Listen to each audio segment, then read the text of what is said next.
to care for our children, and to care even for the environment at which it belongs to also. Well said.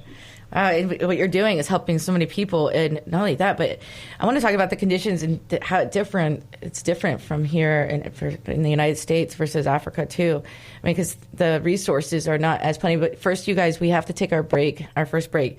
So please stay on the line, and we'll be back with Moments of Clarity in just a moment. Stay tuned.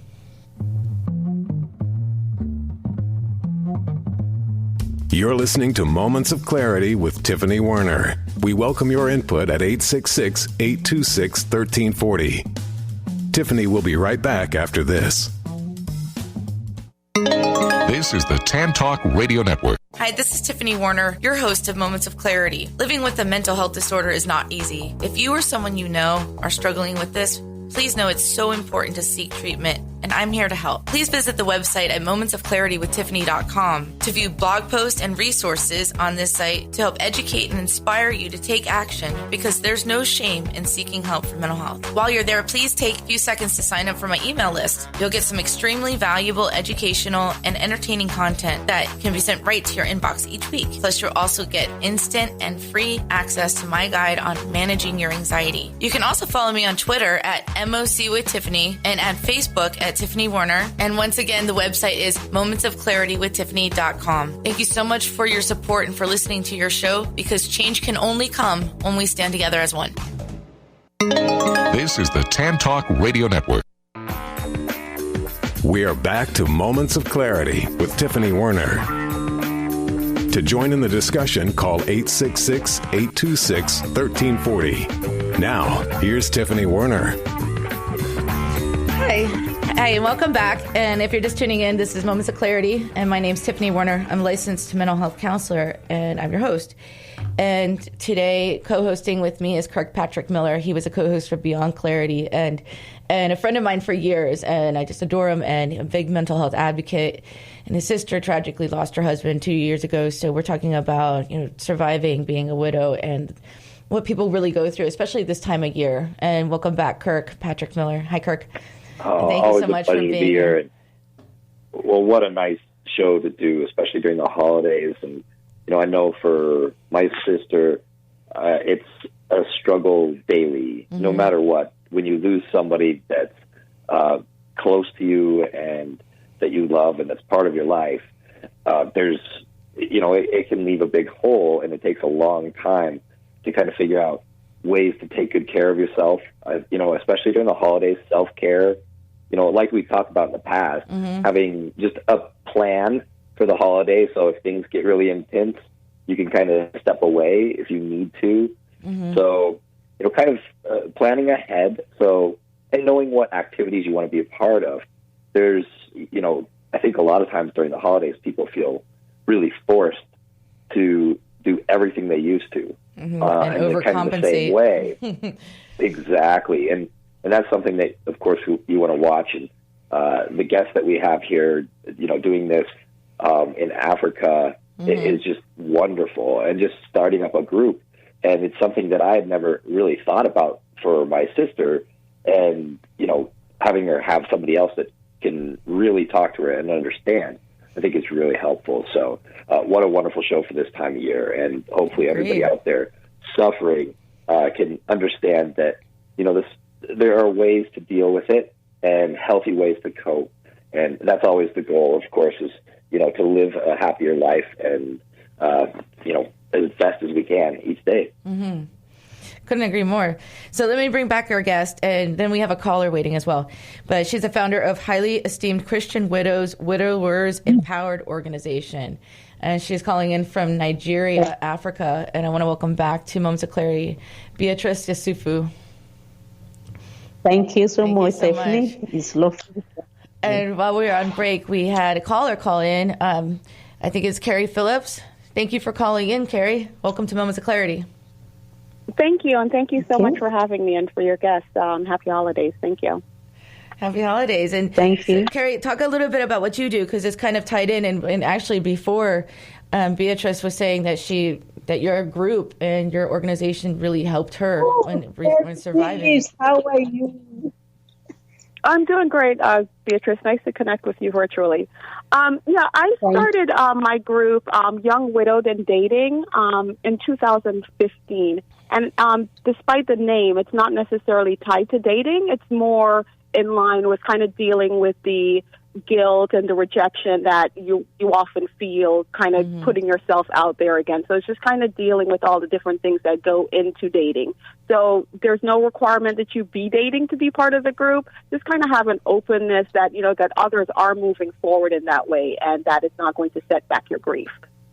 Right. I mean, that's something to think about. Like, you lose your spouse, and then there's all sorts of things. Like Kirk, you're saying that about financial burden and everything, but also moving forward and trying to move on. And if you want to remarry, or I don't know, like that's something that... The rejection that she brought up actually is something that my sister, I think she went on a couple dates, and she was just trying to kind of get back into the dating world. So she's not really jumping in, but she felt like it might be a healthy position for her to take.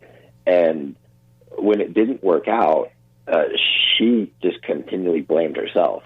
Like, what did I do wrong? Oh, I'm going, wait a second. I was like, so I think, what was your group on Facebook as well? It was Widows for Dating? Young Widowed and Dating. My group is called Young Widowed and Dating.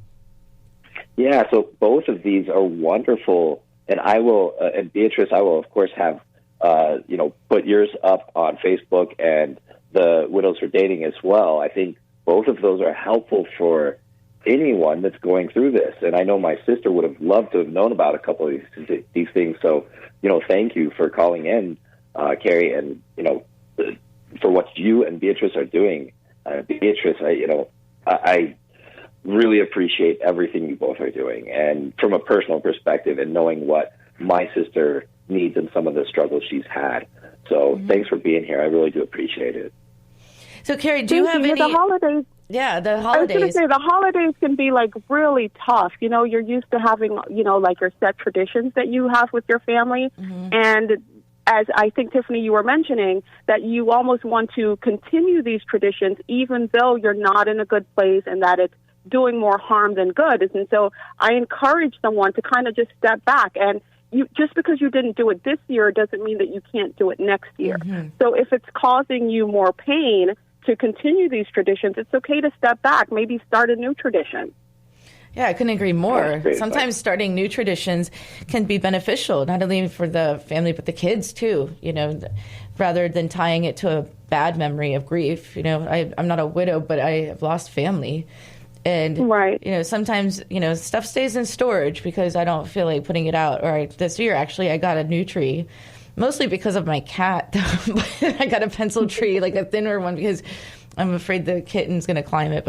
But I left some of the stuff out and just building up a new thing because things are different now. But it doesn't mean that next year I might not pull out stuff that I used to pull out, and put up. Exactly. And I think groups like Beatrice's and mine are really important because it's good to be with other people who get it, because a lot of times there's that guilt. We used to do this and now the kids are going to be so disappointed this year. So it's good to be with others who get it and understand what you're going through. So I encourage everyone, there's almost a Facebook group for anything, any loss, any issue that you can deal with, to just kind of feel your way out on Facebook and find a group. And there's a healing in being with other people who share your pain or are sharing your journey. Yeah, I mean, there's even families out there that just decide to put all their investment into going on a cruise, a Disney cruise or something, or Christmas with the Cranks or something like that. There's movies out there that people just try to do something different for the holidays. If you're missing someone with that movie, they didn't think their daughter was coming back into town, so they were having empty nest syndrome. But right. Yeah, I've connected with widows in my group. I believe it was a few years ago. We all got together with our kids, and we rented a cabin in Georgia. And it was the kids were thrilled to be with other kids who had experienced a loss. So they felt, comforted being with others. And then the parents got to kind of kick back and have this new tradition, and just be with other people who understood what they were going through. And so that was something good. It was a nice getaway for everybody to just kind of, grieve and heal together. Being around other like-minded adults and other kids that can be with kids that are experiencing similar things. May I ask you, all of you, so Beatrice and Carrie, I just want to ask you, what do you suggest for the widows and anyone that's lost a loved one and is left with kids? How do you help them cope with the little ones? Because the little ones have guilt too. Mm-hmm. And I know my littlest niece had a therapy session a couple of days ago and felt like it was her fault. So how do you guys approach that to help mothers kind of talk to their children, whether it's a daughter or a son, doesn't matter. But how do you help them or suggest? It's a good question. Well, I personally think that it's important for children to realize that there are other children who are also grieving. I think it's important that a parent shares her grief with her child, not to the point where it's like an overwhelming, but I think it's good to talk about the loved one who's passed, whether it's a mom or a dad or a grandmother. I think it's very important. And there's also, there are lots of organizations that specialize in, like there's camp for kids who are grieving. So I think it's important to kind of reach out. There are all these support groups for parents who are raising minor children, for teenagers. So I think it's just kind of connecting with the right resource. And there are books that are written for, even toddlers that can help, bridge that gap where the child is not feeling like it was something that they did that caused a parent or a grandparent to die. Right. So not feeling alone is really important. So just like all of the things with mental health, being able to connect with somebody that understands. And I don't think there's a single thing that someone does. I think it might be just a combination. So it might be a therapist, and it might be going to camp to be with others. It might be, a book. It might be talking about your loved one. Right, but the worst thing that can be done is brushing it under the rug and pretending like it doesn't exist or pretending that their feelings aren't valid. That's the worst thing that we can do. But acknowledging it and connecting with someone that can understand is important. Hello, Stephanie. Hello? Yeah, can you hear us, Beatrice? Hello? Okay, I can hear you now. My only two understanding is that I tell the widow that they should know that the children also grieve. It is not only the mother that grieve. The children, they have the weight that they lost their father also. So when a woman with the children take into consideration the children also in the house, it makes things to work together. But it's a situation whereby the woman is not remembering that the children are also grieving. It will aggravate the level of grief. It will make the woman to be angry unnecessarily with the children because it's not taking the children into consideration. But it's a situation whereby that these children also, they're having the feeling that their father is not there. Then you can begin to heal together. But I see a therapist like in Nigeria. Thank God they are introducing therapists here and there now. We have some of them. I've attended one before. But it is not that it's not common everywhere. Right. That's why all our support group, we encourage them. I do a webinar every month. Like 2 months ago, I talked about how a widow should raise a son. What we need to know on raising our son, our children. Then, when you consider your children that they are grieving, you will be at peace with them. You'll be able to speak to one another. I remember at my initial stage, I was not taking my children into consideration, and there's a kind of separation between us. But until a certain day comes in, and I see that I'm apart from my children, I can lock myself in the room throughout the day, especially weekend, and they will be in the sitting room. Then I begin to call them, what is the problem? And they begin to speak out. We are missing Daddy. This is what is going on. And when I take them into consideration. As people that will become friends, they can relate with me very well. We talk to each other. So we encourage other widows out